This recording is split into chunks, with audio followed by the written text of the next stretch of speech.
Welcome to Golden Age Stories.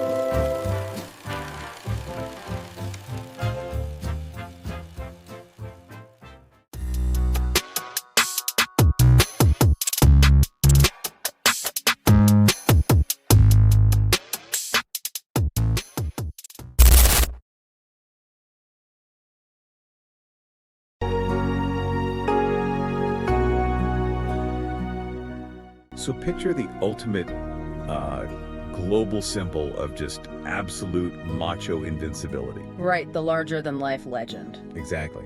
I mean, a man whose very name instantly brings to mind, safaris and deep-sea fishing and surviving back-to-back plane crashes. He was celebrated everywhere as this unbreakable force of nature. He really was a monument to that era. Yeah, he was.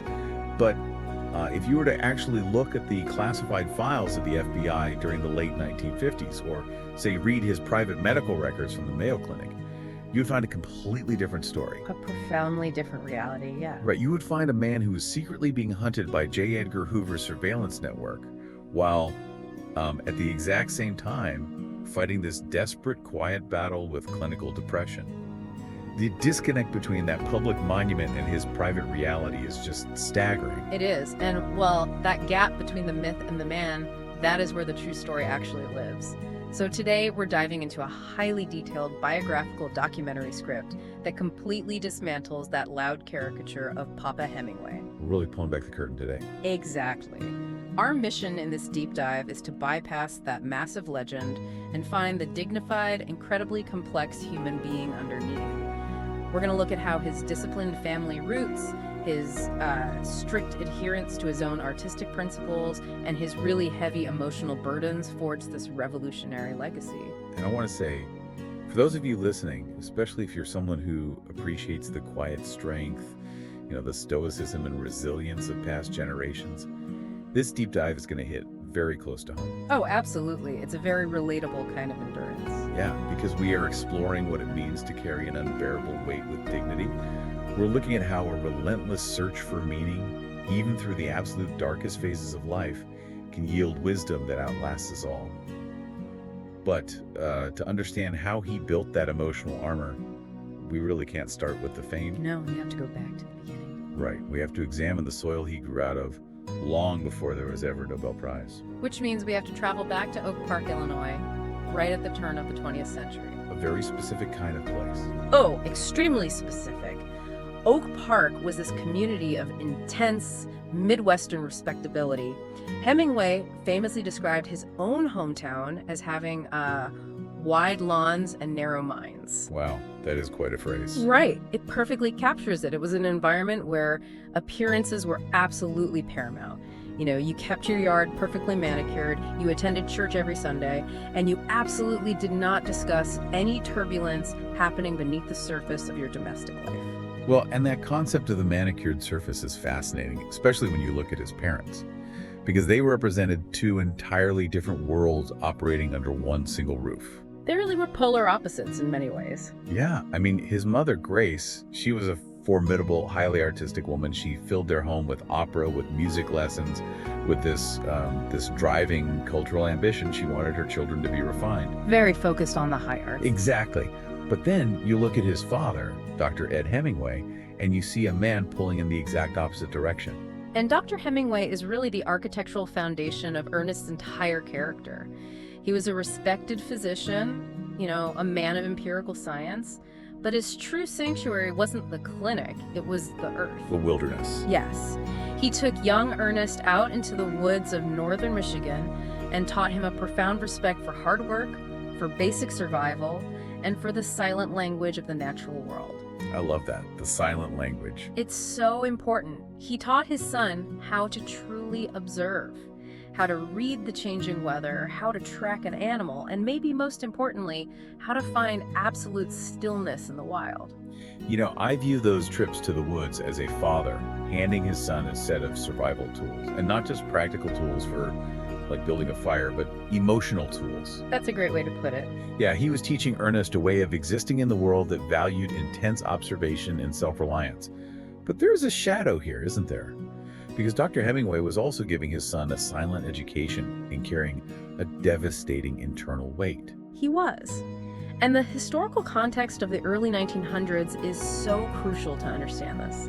Dr. Hemingway suffered from severe clinical depression. Which was handled so differently back then. Entirely differently. Today, we have the vocabulary, the medical frameworks to discuss and treat it. But a century ago, that vocabulary simply did not exist in polite society. Definitely not on the wide lawns of Oak Park. No, never. It was viewed as a private agony, maybe a weakness of the Constitution. And Ernest, who was this incredibly perceptive child, watched his father navigate this terrifying darkness entirely alone. That must have been so difficult to witness. It profoundly shaped him. He witnessed a man who was strong enough to heal the sick and survive the harsh wilderness, yet who was fighting a desperate, silent battle inside his own mind every single day. I mean, for those of you listening, just imagine the confusion for a young boy in that situation. You idolize your father's physical capability, but you also sense this terrible, unspoken sorrow that's shadowing him constantly. It's a heavy burden for a kid.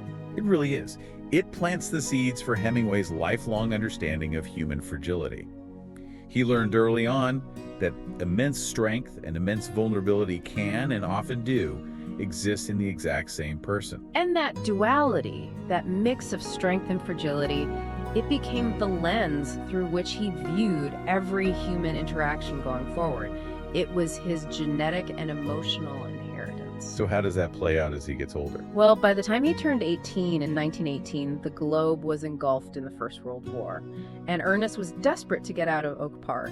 And it wasn't just an act of teenage rebellion. He was driven by this burning need to witness the true nature of life and death. He was searching for something specific. Exactly. He was searching for what he would later call the big two-hearted truth of the world. Let's clarify that phrase for a moment because it's such a beautiful concept. The big two-hearted truth refers to a duality he observed in nature, right? Yes, precisely.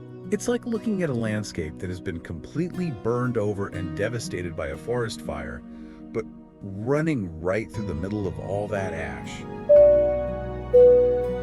If you are enjoying this journey into the Golden Age, please take a moment to subscribe to the channel. Your support allows us to keep telling true stories of Hollywood's greatest legends. Now, back to the story. Is a pristine, living, enduring river. It's the coexistence of total destruction and relentless survival. Exactly. And he wanted to see that truth in human beings. He wanted to see what happened when the polite veneer of society was completely stripped away by extreme circumstances. So he initially tried to enlist in the military, but he was rejected due to poor eyesight. Wait, I have to push back here a little. Right, sure. We are talking about an 18-year-old kid from a very comfortable suburb. You're framing his desire to go to a war zone as this noble spiritual quest for truth. But wasn't he just, a teenager looking for an adrenaline rush? I mean, he didn't have to go to Europe. He could have stayed home and read about it in the papers. It's a fair question. But the documentary script highlights that it wasn't mere thrill-seeking, it was a fundamental need for authenticity. Authenticity. Yes. Think about it. He had spent his entire childhood watching his father mask a life-or-death internal struggle behind a polite Midwestern smile. Ernest instinctively distrusted safe environments. Because safety felt like a lie to him. Exactly. He believed that you only find out what a person is actually made of when they are pushed to their absolute limits. So when the army rejected him, he found a back door. He volunteered as a Red Cross ambulance driver and shipped off to the Italian front. Which brings him to Fossalta di Piave in July of 1918. Yes, a defining moment. He finally finds the extreme edge he was looking for. But the reality of it is beyond anything he could have comprehended. It's midnight. He isn't in a trench firing a rifle like a traditional soldier. He is in a dugout, handing out chocolate and cigarettes to exhausted Italian soldiers. He's performing an act of care. Right. He is providing a tiny moment of comfort in the middle of this industrial slaughterhouse. Yeah. And then, without warning, the dark sky tears open. An Austrian mortar shell lands directly in the dugout. And we really have to understand the mechanics of that weaponry to grasp the trauma here. Yeah, it's not like the movies. Not at all. A mortar of that era doesn't just explode with the shockwave. It fragments into hundreds of pieces of jagged, searing hot steel. It is specifically designed to maximize human devastation. which is just horrifying. It is. The blast knocked him unconscious, buried him in dirt, and shredded his legs. It was an instant, incredibly violent introduction to his own mortality. The suddenness of it is terrifying. But his reaction in the immediate aftermath, that is what defines the rest of his life. It really is. He regains consciousness. His legs are catastrophically wounded. The instinct for any human being in that scenario is to scream for a medic and stay flat on the ground. Of course. Basic survival instinct. But instead, bleeding heavily, he picks up another wounded Italian soldier and physically carries him toward the safety of the rear trenches, all while under active machine gun fire. It is an astonishing display of character for anyone, let alone an 18-year-old. When the map of his known world was completely blown apart, he didn't panic. He relied on the foundational stoicism his father had taught him back in the woods of Michigan. It's incredible how that training kicked in. Right. The physical wounds were eventually treated, but that midnight explosion forced a profound emotional awakening. He was simultaneously forged into a man of decisive heroic action and a deeply sensitive, wounded observer. Well, you don't survive a midnight mortar attack and just go back to attending polite tea parties in Illinois. No, you really don't. The blast at Fossata di Piave was just the physical forging, the creation of his actual voice, the mechanism he would eventually use to communicate this trauma to the rest of the world.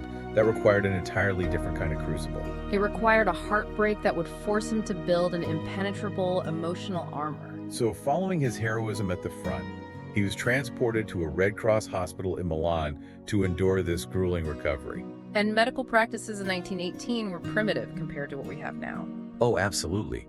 He spent months confined to a bed, undergoing painful primitive surgeries to extract the shrapnel, constantly surrounded by the groans of other shattered men. He was in a state of extreme youthful vulnerability, and in this sterile, painful environment, he met Agnes von Karofsky. Agnes is a pivotal figure in his story. She really is. She was an American nurse stationed at the hospital. She was older than him, elegant, capable, and incredibly brave. For an 18-year-old boy who just looked death in the face, Agnes wasn't just a romance. She was a lifeline. He anchored his entire healing process to her. He did. They planned a life together. And eventually, he returned to the United States as a decorated veteran. But internally, he was still just a fragile kid, relying entirely on the promise of this relationship to piece his soul back together. And the documentary notes the devastating impact of what happened next. While he was back in the States waiting for her, Agnes sent him a letter. The dreaded letter. Yes. She called off the relationship, explaining she'd become engaged to an Italian officer instead. And we cannot dismiss this as a standard youthful breakup. Given his psychological state at that time, it was a structural collapse. Let's trace the logic of his experience up to that exact point. Yeah. First, the physical world proves it can violently blow you apart without a second of warning. Right, the mortar shell. Then, the single person you trusted to help you heal proves that emotional security is completely illusory. Exactly. So he learns that relying on external forces, whether that is the physical safety of a trench or the promise of another human being, will eventually get you killed, physically or emotionally. And the conclusion he draws from that is that he must become unbreakable. If the world is this unpredictable and capable of inflicting such intense pain, you have to build a fortress. You have to protect the core. Yes. And this leads directly to his time in Paris in the 1920s. Now, we often hear about Paris in the 20s as this glamorous, carefree era for expatriates. The cafe culture, all of that. Exactly. But for Hemingway, it was a period of rigorous, punishing discipline. He was up at first light, sitting at his typewriter, demonstrating an unyielding commitment to his artistic principles. He was on a mission to invent a completely new way to communicate. Because he recognized that the old ways of writing, the flowery Victorian adjectives, the sentimental fluff that authors use to describe war and heartbreak, they were completely inadequate. They felt dishonest. Yeah, you can't describe a mortar attack with polite adjectives that feels fake. So he radically altered the English language by introducing his visionary concept, the iceberg theory. And the architectural brilliance of the iceberg theory really cannot be overstated. Explain how it works, for those who might not know the mechanics of it. Hemingway posited that a story should function exactly like an iceberg floating in the ocean. Only 10% of its mass should be visible above the waterline. The remaining 90%, the massive heavy truths, the trauma, the historical context, the deep emotional currents, all of that must remain entirely submerged. I want to break down exactly how he did this, mechanically, for the listener. Think about a traditional writer describing a soldier returning from war. Okay. Am I right? He felt a profound, overwhelming sadness as he looked at the ruins, his heart aching with the tragic memories of his fallen comrades. It tells you exactly what to feel. It does all the emotional heavy lifting for you. Right. But Hemingway refused to do that. Instead, he would write, he looked at the burned town, the river was still there, he sat on the bank and watched the water. The difference is structural. He stripped away the adjectives and the emotional hand-holding. He relied entirely on concrete nouns and stark verbs. It's so clean. Yes, and by leaving the deepest pain unspoken, he honored the dignity of the experience. He respected the reader enough to let them feel the weight of what was omitted. You know, I look at the iceberg theory and I immediately think of the generation that fought in World War II, the generation of many of our listeners. That's a profound connection. There is a deeply ingrained cultural understanding of this exact concept among that demographic. You show only the capable, functioning surface to your family and your colleagues. You go to work, you pay your mortgage, you maintain your composure. We keep the surface smooth. Exactly. But beneath that waterline, there is an entire ocean of heavy memories, wartime experiences, and personal losses that you simply do not articulate. You hold it in silence, because speaking it aloud might shatter the surface. The parallel is historically accurate. The stoicism of that generation is the human embodiment of the iceberg theory. And Hemingway's ultimate execution of this strategy arrived in 1929 with the publication of A Farewell to Arms. His masterpiece. It really is. He took the mud of Fasalta di Piave, the jagged steel, the sterile smells of the Milan hospital, and the devastating letter from Agnes, and he forged all of it into a masterpiece of dignified endurance. Writing that book allowed him to take the deeply wounded 18-year-old boy he used to be and lay him to rest with honor. But this raises a critical question about his motivations. What do you mean? Well, was the iceberg theory a purely academic, literary invention? Or was it actually a mandatory emotional survival tactic? I mean, was it the only possible way he could keep his own vulnerabilities safely submerged away from the public eye? The historical record suggests it was absolutely a survival tactic, one that just happened to revolutionize an art form. He built a linguistic structure where the silence carried the burden of his trauma. Because he couldn't carry it on the surface. Exactly. The problem arose, however, when the public read his work. They didn't just consume the literature, they consumed the man himself. They wanted the author to be the character. Yes.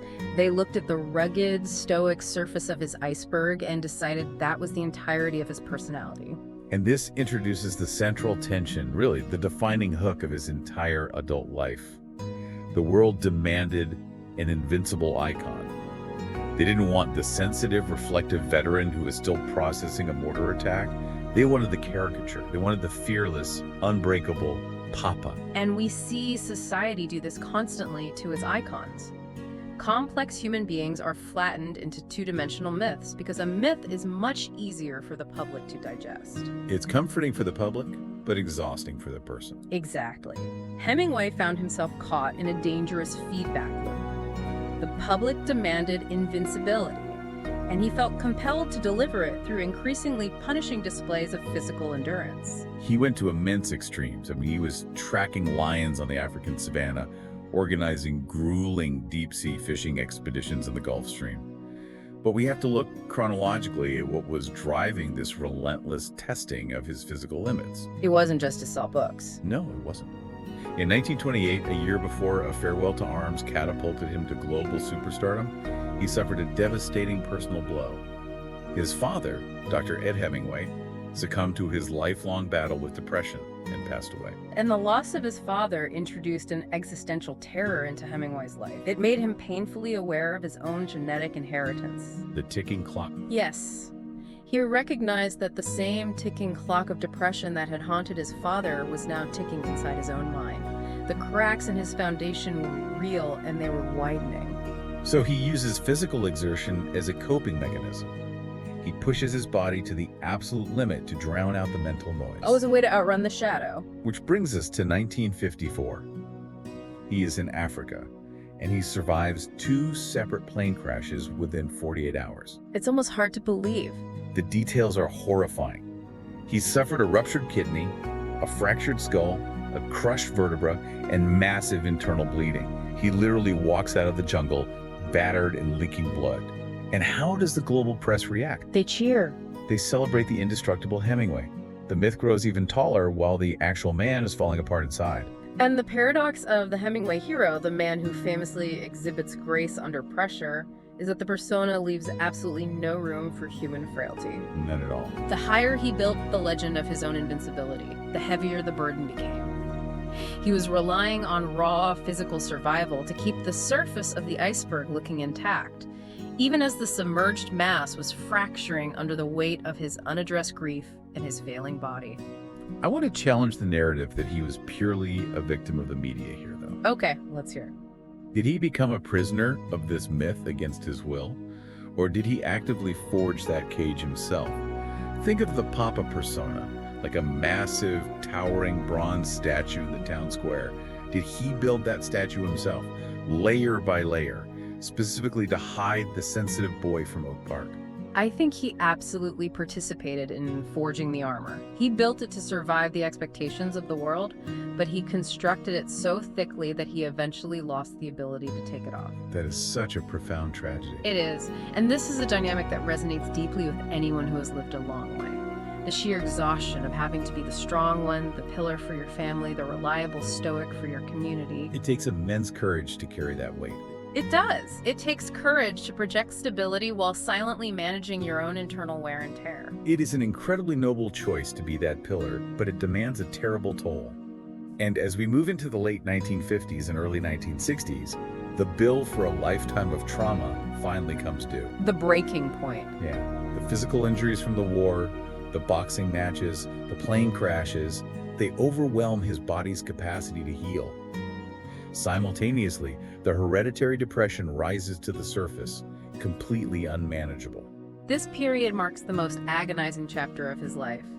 Hemingway, a man whose entire existence was predicated on intense, accurate observation of the world, began to tell his family and his doctors that he was being watched. This is where the story takes a really dark turn. He claimed the FBI was actively surveilling him. He pointed out agents in local restaurants. He insisted his phones were tapped and his mail was being intercepted. And the reaction from his inner circle and the medical establishment of the time was just tragic.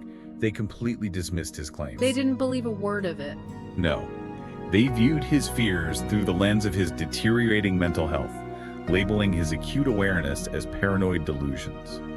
Because they believed the great mind was failing, he was subjected to the standard psychiatric treatments of the era, most notably electroconvulsive therapy at the Mayo Clinic. And to understand the cruelty of this, we have to look at how ECT functioned, especially in that era.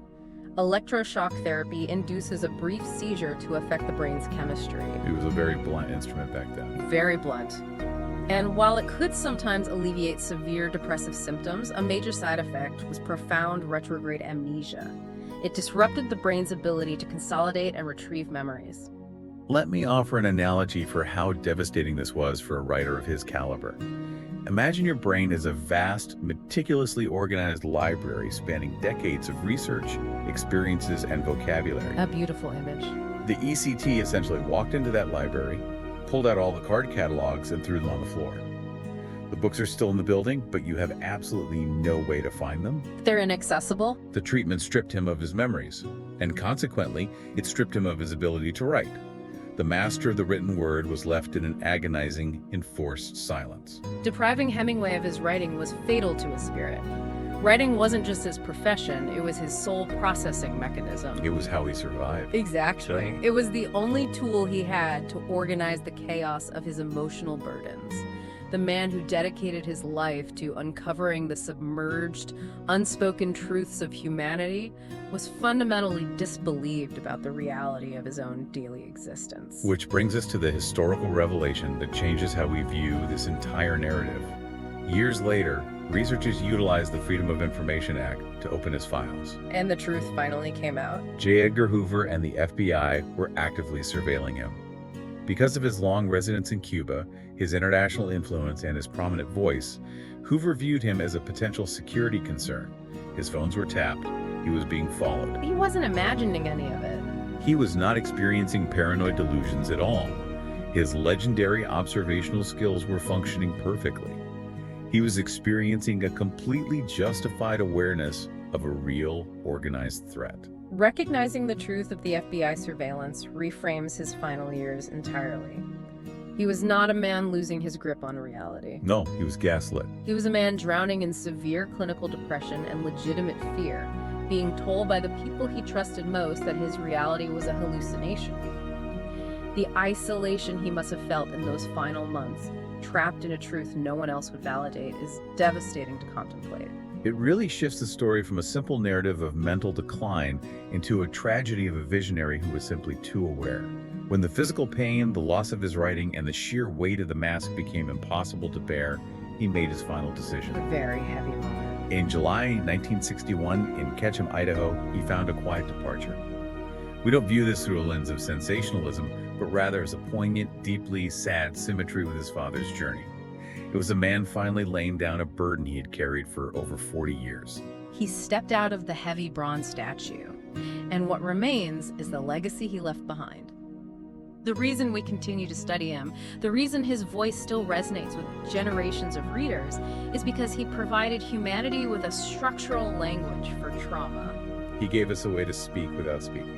Exactly. He proved that even the most capable, enduring figures among us are often just doing their absolute best to survive the darkness with dignity. There is a line from A Farewell to Arms that captures the entire philosophy of his existence. The world breaks everyone, and afterward, many are strong at the broken places. That sentence is the blueprint of his life. He was broken by the mortar shell in Italy. He was broken by the rejection in Milan. He was broken by the hereditary weight of his father's depression. But he didn't stay broken. No, he utilized immense discipline to become structurally sound in those exact fractured places. His legacy is a testament to the fact that aging, enduring hardship, and collecting scars is how we acquire wisdom. When we look at the totality of his journey, we see a man of undeniable, immense substance. From the disciplined, silent roots of Oak Park to the bloody, life-altering trenches of Salta di Piave.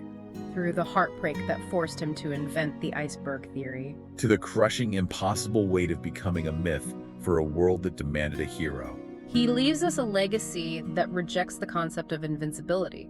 Invincibility is a fairy tale. His actual legacy is one of dignified endurance.